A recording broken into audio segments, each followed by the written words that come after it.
Alright, so today's January 1st, 2021, and I just finished my first float session ever in one of these sensory deprivation tanks at Paradise Float and Spa in Annapolis, Maryland. I thought I'd kind of document what that was like for me. Because, reading online about these float tanks, I didn't know what was to expect. Am I going to have a psychedelic trip, or am I just going to relax like in a spa? So yeah, I just walked out of the store. It's right there. I thought I'd just kind of quickly document this. So yeah, first off, the tank itself that I went to was much larger than I thought. Online you see all these kind of small claustrophobic tanks. This was more like a large walk-in bath with like a room built around it. So I could literally stand up inside of it. And, there's maybe 12 inches of water or so, with a lot of salt in it. So you're very, very buoyant, which feels very weird and unnatural. Like you lay in there and everything just floats, and you can't really help it. Everything just kind of floats, which is pretty trippy. And so, pretty just weird. It takes a little while to get used to that. And so this place here, they played music for the first 10 minutes or so. And you have these like starry lights on right above you, which you can control. You're just laying there naked, with this relaxing music, just completely floating in this water. It was very, very relaxing. That in itself was very relaxing. The Epsom salt does something to your skin where it feels like a little slimy, but in a good way. My whole skin, all my body is just very like slick and smooth. And then the music turns off, and you really are kind of left alone with your thoughts after that. And then I have control over when I turn off the lights, and so then I turn off the lights above, and there's some lights underwater, and then you're just in complete darkness, and it's the weirdest thing. You're as awake as you are right now, but there's nothing. And I found myself just kind of looking around, trying to find something, and it's just nothing. It's all just blackness. And at first, when you turn off the lights, you start seeing these little like geometric shapes in the dark, but they're not really there. It's just like your eyes playing tricks on you, and I just found myself just looking around, and there's just nothing. It's just emptiness, this darkness, but in a good way. It's still very relaxing. And then you just kind of let yourself go, and just maybe you're a little tensed up, and you just gotta like just kind of relax and sink into the moment. And I kept envisioning myself on like a small planet that was completely filled with water. There's no land, just a small planet, all water.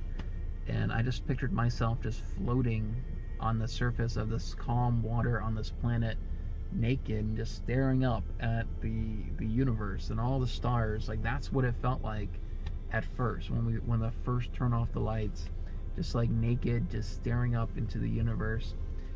And that's kind of what I was thinking, what my mindset was on at first.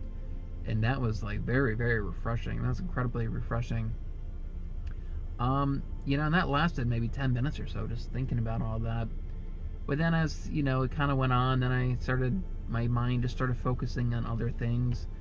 You're kind of in there floating, and every now and then I would bump up against a wall, and I would the slightest little twitch like that would push me away from the wall, but then, I'd find that my feet are now touching, and then I flex my little pinky toe, push me off that wall, and then, 30 seconds later, I'm bouncing off another wall.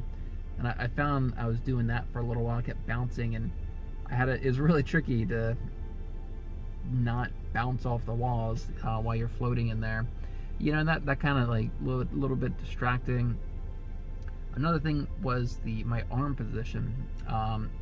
Very weird when you're floating like that, and I have my arms like this, which is what if I'm laying in bed, I put my arms beside me, but my arms want to float up like that, and my arms want to come in for some reason.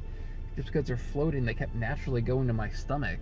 I didn't like that. That was kind of distracting too, that my arms going in, touching my stomach, and it's causing my neck to go up like this when I have my arms out. And so eventually I realized I got to put my arms up like this, up above my head, and then that way they weren't touching anything, and my shoulders weren't cramping up. And that's about 10 minutes in, I realized I got to lay like that.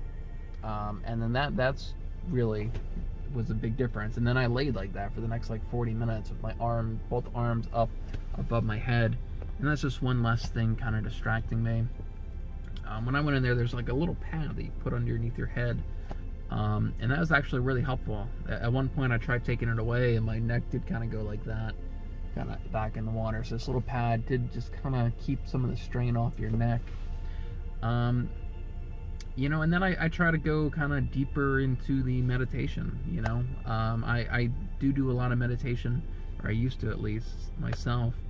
And so I tried, you know, just kind of focusing on my breathing. And I tried just some like relaxation exercises, like focusing my feet and telling them to relax, and my legs relax, and my hips relax, my stomach, telling everything just to relax. You know, and it kind of did. It was all very relaxing. But then, you know, sometimes the mind would wander to dumb stuff, and I'd be like, no, come on, get back. You gotta focus on space and floating in the universe.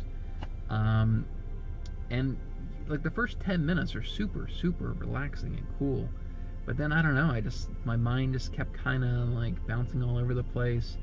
You know, I did think about sex quite a couple times in there, you know, and it's just because you're laying there butt naked in some foreign place, and I have to kind of tell myself, no, stop, get focused, get back to like meditating and thinking about space and universe. And at some point, about 40 minutes into it, I think I started like falling asleep in there, and then I jolted awake, but I'm still in, you know, all the darkness, and I turned on the lights, and I just kind of like sat up for a second with the lights on just to kind of get my bearings. You know, it is a little humid in there, and you can kind of, at one point I considered opening up the door just to get some more fresh air in there, but I didn't, you know, and then I laid back down. And it is interesting because it really does blur the line of when you're asleep and when you're awake. You know, when it's all dark in there, you really can't tell if you're awake or if you're dreaming or if your eyes are open or closed. You know, I think for a long time there, my eyes were open like this, and I was really looking around, and I realized my eyes were wide open, and I was like, okay, you can just kind of shut them. I didn't want to shut them all the way, because then I felt like then I would fall asleep, and I think for the most part, they're kind of like this. They're just barely open. But yeah, it was hard to tell if I was awake or asleep or what you know. But you really are just left with your thoughts and your mind, and that's what I like about that. There's no sensory input, there's no sounds, there's no lights, there's really no feeling once you really kind of get settled into it. It's just you and your thoughts, which is pretty refreshing and kind of a weird feeling, not having any sensory inputs. It's just you and your thoughts and your mind. And I think that's the challenge then, is that when it's just you and your thoughts, you have to kind of overcome that and get control of your mind. You know, you got the monkey mind, you got all kinds of crazy thoughts in there that you don't really want. You know, I don't want to be thinking about sex and TV and all this stuff, and I have to, like, no, get that thought out of here, get that thought out of here, and I have to kind of shoo all those thoughts away and kind of focus on what I want to focus on while I was in there. Yeah, so overall, man, I would do it again. I feel like I could go deeper into the meditation. You know, it's me. It's I need more practice with that, so I can go deeper.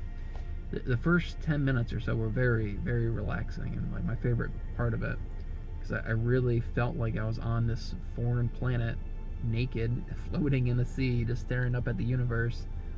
You know, but after 10-15 minutes, then I just started getting distracted with all these other things.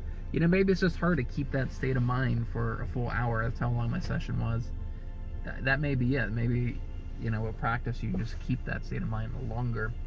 But I would definitely do it again. It was super relaxing, super refreshing. I would love to have one of those in my house and do that more often. But yeah, I just want to give you kind of my thoughts on what my first experience was with the float tank. Give you guys some ideas what to expect. If you're going for the first time, definitely experiment with your arm position. I really found like just having my arms up like this was the best. If it's down by my side, like I said, it kept floating towards my belly, and then my shoulders are kind of cramping up like that. And I'm in Maryland, and I went to the Annapolis Annapolis Float and Spa, I think it's called, something like that. And I'll probably come back here. $75 for an hour. It's not bad. So anyway, that's my experience. Good luck. If I ever do this again and I have another awesome experience, I'll update you guys on that.